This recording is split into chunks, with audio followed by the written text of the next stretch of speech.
Well, sooner or later, this series had to delve into late 90s World Championship Wrestling now, didn't it?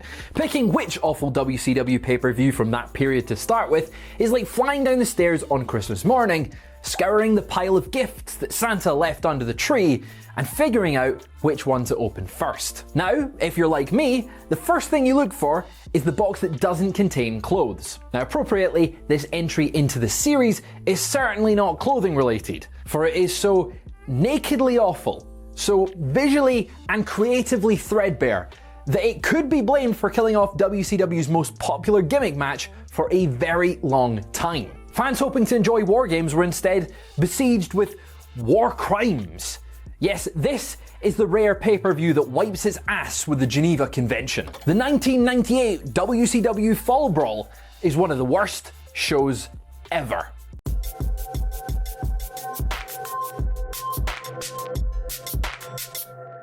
The year is 1998, and we're in the midst of the biggest wrestling boom since the mid-80s. In the WWF, Stone Cold Steve Austin has been money ever since he started on his main event push. Not only have WWF's pay-per-view buy rates risen from their prior stagnancy, but their TV ratings have ascended as well. And WCW has certainly noticed, because on most Mondays lately, they've found their view obscured by the back bumper of the Federation car. A year ago, this wouldn't have been expected. While the WWF was struggling to find solid footing in their proto-attitude world, WCW were the ones riding high. The year-old New World Order remained hot, while their pay-per-view, television, and arena numbers outclassed the WWF at every turn. They were the #1 product, and this was before they signed away the reigning WWF champion in one of the most bizarre sagas this industry has ever seen. Come September 1998, and it's the WWF that's holding serve over WCW, though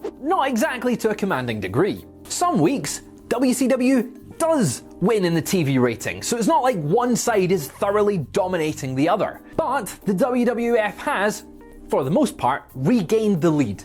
A look at the summer's pay-per-views and you can see why Vince and company have managed to do so. King of the Ring, historic. Fully Loaded, average. But the big stories had a sense of advancement. SummerSlam, tremendous. And that SummerSlam was highly anticipated, as it ended up being the most bought SummerSlam of all time. It made so much money that Vince should have no problem being able to afford Bret Hart's massive 20-year contract.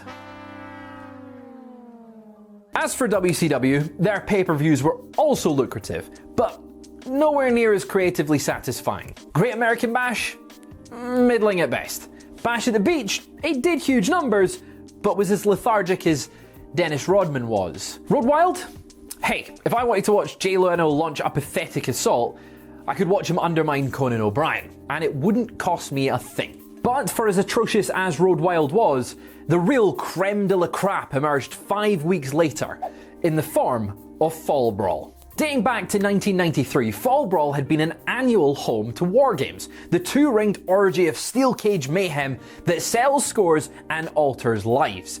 Kinda like the Thunderdome, but with less Tina Turner and more barely off-camera blade jobs. Admittedly, none of the Fall Brawl versions of WarGames have been on the level of the ones that took place at the 1980s Great American Bashes or the early 90s Wrestle Wars. I know, I too was surprised that matches featuring the Shockmaster, the Zodiac, and Fake Sting failed to match the intensity of Sting's squadrons versus the Dangerous Alliance. In 1998, WCW had another chance to do WarGames proper, and it couldn't have come at a more crucial time. After all, that aforementioned awesome SummerSlam took place just 2 weeks earlier. Austin versus Undertaker, Rock versus Triple H in a ladder match, Shamrock versus Owen in a Lion's Den. That was a SummerSlam for the ages. In a competitive wrestling war, it would behoove WCW to put their best foot forward with Fall Brawl, and WarGames can certainly help them do that. There's just one problem though. This guy. A few weeks prior to Fall Brawl, James Aristotle's Zirconia Qbert Hellwig arrived in WCW, to much fanfare, curiosity, and apparent delusion. Upon said arrival, Warrior proceeded to cut a 25-minute promo when he was only allotted for 7. It was a brilliant angle in which Hogan tricked Warrior into singing the entire score of the HMS Pinafore, buying Hogan time so that Chief Wiggum could arrest... I'm thinking of that Simpsons episode with Sideshow Bob. This was considerably worse. Like the Simpsons episode with Lady Gaga. I'm not that good. Before long, it was clear that Warrior was nuttier than that septic tank at the peanut farm. I mean, most people already knew this, but WCW was willing to overlook that for a little while. After all, Hogan desperately wanted Warrior to return the favour from 8 years earlier, so the audience had to put up with bat signals, teleportations, and sadomasochistic Brutus beefcake. Believe me, it was way less sexier than I made it sound. I know it's tough to believe. I mean, for one thing, the trick mirror was on the wall instead of the ceiling. But yes, Warrior and Hogan were a part of WarGames. The wackiest WarGames yet, in fact. How wacky, you ask? Well, try this. It's the first ever three-way WarGames, a 3-on-3 match where the average age of the participants is 41. That's right, Hogan teamed with NWO Hollywood members Bret Hart and Stevie Ray to face NWO Wolfpac members Kevin Nash, Sting and Lex Luger, and WCW representatives Warrior, Diamond Dallas Page and Rowdy Roddy Piper. Warrior, Nash and Sting represent the youth movement here, as each man was a spry 39. Before you say, Fraser, you admittedly handsome, dashing twat bucket, 39 isn't that old. To that, I note that this was 1998. If you were a 39-year-old wrestler in 1998, that was the equivalent of being 52 in 2023. The hard living and relentless travel for wrestlers back then took a very physical toll. And besides, with WCW's high-priced guaranteed contracts, you won't be seeing anyone except DDP and Bret go at any pace more strenuous than Shamble. So yeah, it's a triple threat WarGames with pinfalls, where the person that scores the winning fall gets a future world title shot. If it were possible for ChatGPT to suffer from CTE, this is how one might book the Royal Rumble. But it's not all doom and gloom. After all, Ric Flair's returning to WCW after 5 long months of being at odds with Eric Bischoff, and having his name and likeness wiped from all company matters and productions. With Fall Brawl taking place in the Carolinas, the heart of Horseman country, what a moment it will be to see Flair make his grand return before thousands of screaming fans. And what a sight it was. It's just that it took place on the following night's Nitro instead of the big $30 pay-per-view.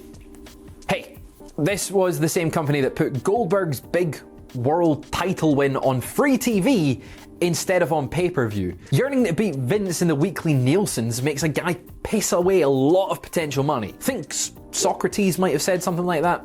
Speaking of the man, Goldberg is undefeated and holds the world title and is the hottest thing in the company. So who will be the latest victim of Billy Big Biceps' unbeaten streak at Fall Brawl? Well, nobody. Apparently Goldberg had the month off. No world title match, no appearance from the company's biggest merch mover, and just relying on the brand to sell a fairly average looking show. Sound familiar?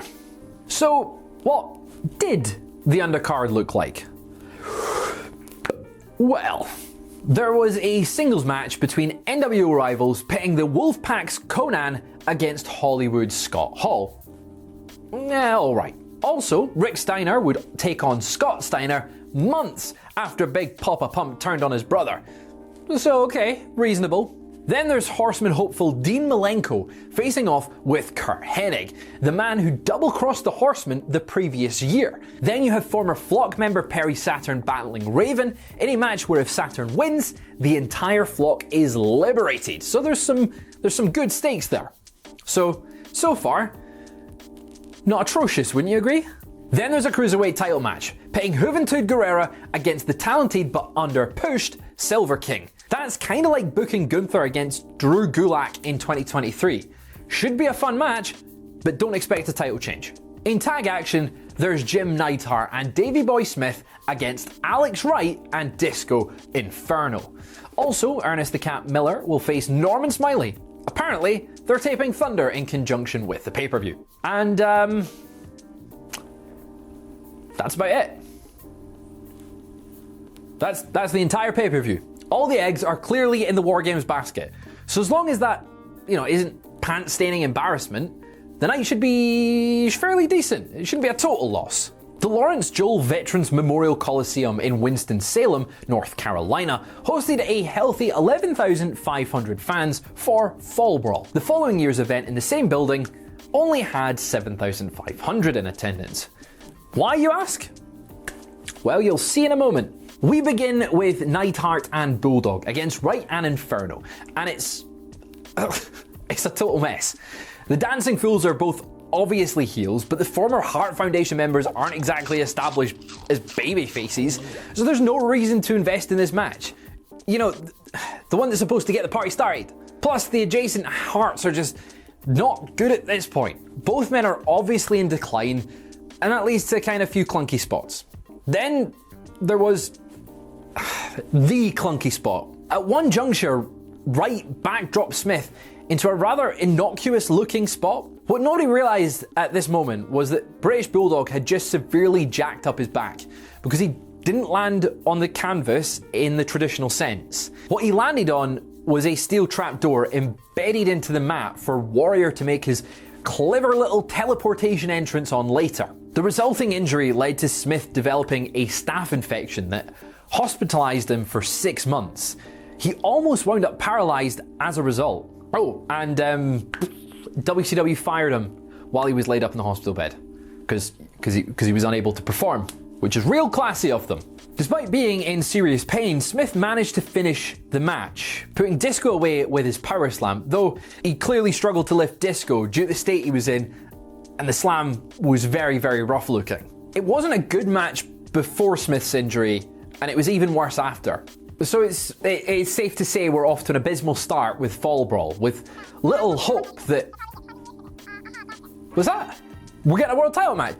We're getting a world title match, okay. Chris Jericho, in the midst of the self-deluded heel turn that began his star turn, was a last-minute addition to the show, as was World Champion Goldberg.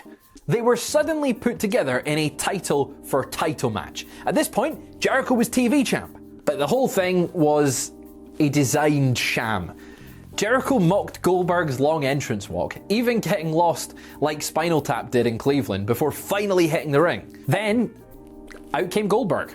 Or rather, a Goldberg imposter that would give up a bit of height to Marco's stunt. Jericho beat him in about 3 minutes to a loud chorus of boos. Fans were expecting the imposter to be a precursor to the real Goldberg showing up and giving old Lionheart the business. But alas, no world champion to be seen. As you can imagine, the crowd was pretty unhappy with that. The match was the beginning of a planned angle where Jericho would antagonise Goldberg into an eventful match, where the real Bill would demolish him in seconds to the gratification of all. Except we never got the payoff match. Goldberg was manipulated by others backstage into thinking the storyline was going to ruin his edge. So after a few more weeks of teases, the feud was dropped. Shortly after, Jericho made up his mind to jump to the WWF when his deal expired the following summer. We're not even 30 minutes in, and the numbers of lives altered by Fall Brawl 98 is staggering. Speaking of staggering, next is Miller versus Smiley. If you were to look up throwaway match in the dictionary, you'd find a picture of this match. The match predated either man becoming the most interesting version of themselves, so what we got was the least interesting 5-minute NXT television match being added to the undercard of Hell in a Cell. It was that quality. And worse, they blew the finish. Miller whiffed on the would-be winning kick so badly, leaving enough air for Kurt Angle's milk truck to safely drive between. So at the 1/3 mark, let's see how Dave Meltzer rated the show back in the day. And as you can see, it's looking more like Dull Brawl. Am I right? Hey. Nope. Okay, well, that's not true. There's nothing dull about botch spots and teasing crowds with absent world champions. It can even be a drinking game if done with tremendous care. Next up, the battle of the Steiner brothers, Rick and Scott. Tied in with this feud is Buff Bagwell, who suffered a near catastrophic neck injury earlier that year as a result of a botched spot involving Rick. The previously heel Bagwell returned in a wheelchair in July, and in a true WCW move, immediately turned heel again after feigning forgiveness towards Rick. But hey, it's the Steiner brothers, two beefy, meaty suplex machines that can enthrall a crowd with their hard-hitting styles. Sure, Scott's acquisition of muscle has taken away some of his once awing agility, but it should still be a good match. And it was. It was a good match. For about a minute. The siblings had a knockdown, drag-out fight for literally the first minute of the match. Then eventually Bagwell gets involved, to which Rick smashes him into the buckles. Buff then lays there, pretending to be immobile and hurt, as though Rick has just re-injured his repaired neck. The match then grinds to a halt as Buff is hurt, and the commentators sell it as though Rick has just hurt Bagwell for a second time. The fans, though, don't buy it one bit. But Tony Schiavone and the company have to carry on with the script. And you thought Michael Cole had some bad days at the office. The match just ends without a winner, as Bagwell is stretchered out in a long post-match angle. Bagwell is loaded into an ambulance, and as Rick turns to walk away, Buff jumps out and, along with Scott, beats Rick up. Because nobody was buying Bagwell being hurt, few of them cared when he revealed it to be a setup. So far, picking the best match from Fall Brawl is like picking the least offensive log in the litter box. It's probably Jericho versus Not So Swoleberg, just because the fake Goldberg fully committed to the arm tattoo. Fortunately, the stream of outright bile comes to a stop, at least for a little while. Up next is Juvi defending the Cruiserweight title against Silver King. Admittedly though, it's just a match. It's no different than any throwaway Cruiserweight bout on any Nitro or Thunder off the day, with one moment of exception. Juventud busting out a top rope Poison Rana on the heavier Silver King, which finally gave the crowd something to positively lose their minds over. Naturally though, Silver King still managed to kick out on two. You know, I'd complain, but I've watched AEW matches where, you know, the Young Bucks get kicked with everything. Like every move under the sun, they kick out and then they lose to a schoolboy. It's the leverage, I guess. I am just happy to have a decent match on this show. Juvi wins with the Juvi driver and the 450 splash, following 8.5 minutes of mostly decent wrestling. Next up is Saturn versus Raven, and there's almost nothing to complain about here. The fans bought into the story, were given, you know, understandable stakes, and had a great villain in Raven to root against. The match built masterfully. Willing Raven lackey Chris Kanyon was handcuffed at ringside to prevent interference, though he did manage to do so after uncuffing himself during a ref bump. Unwilling Raven lackey Billy Kidman interfered against his leader at one point to begin his own major push. Eventually, Saturn beat the odds to win the match, kicking out of Raven's even flow DDT to win with the Saturn driver. It was a total audience match with lots of moving parts and a coherent story, culminating in a feel-good finish. Which begs the question, what the hell is it doing on this show? So let's refresh the little Meltzer scorecard here. And it looks like we're climbing out of the abyss. And I don't mean Chris Parks.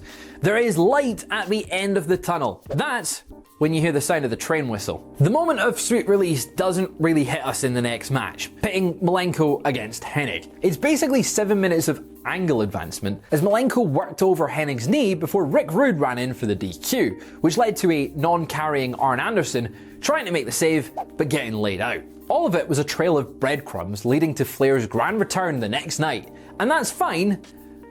It's not a great match, but fine. Less fine was Konnan versus Hall. Look, at the time, Hall's serious personal issues had been turned into a pretty tasteless angle as his off-screen drinking migrated into on-screen drinking, with friend-turned-rival Nash becoming concerned over his old buddy's obvious spiral. Such an angle, if handled seriously, has potential to be effective, but chances are it's less effective if you turn it into comedy, and that was the case here. At different points during a 12-minute stall fest, Hall accepted drinks from Vincent, Virgil, Pharaoh of the Free Breadsticks, and he even drank while holding Konnan in an abdominal stretch, thus turning a serious situation, one rooted in reality mind you, into a comedy bit.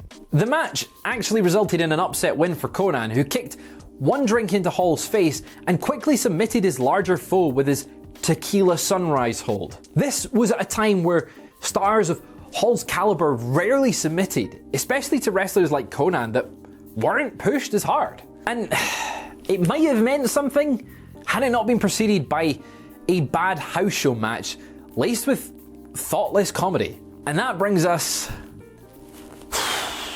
to WarGames. Do I have to? Again, it's a 3-on-3-on-3 WarGames with pinfalls. It must also be mentioned that anyone can pin anyone, which kind of negates the concept of teams, and falls can occur at any time, even before all the participants have entered. In case you couldn't tell, this was the year that the Monday Night Wars turned around. For a while, the match was pretty pedestrian. It started with DDP and Bret, which admittedly was the wisest play, but the two kind of just went through the motions for 5 minutes. When the 2-minute entries began, Stevie Ray hit the ring to help Bret double team Page. Sting was out next to a quality pop, the first of the match. Piper, Luger and Nash followed as everybody just brawled randomly, some even attacking their designated partners. Apparently the producer for the match was a pull string doll somebody had managed to fish out of a bin. Hogan was out next.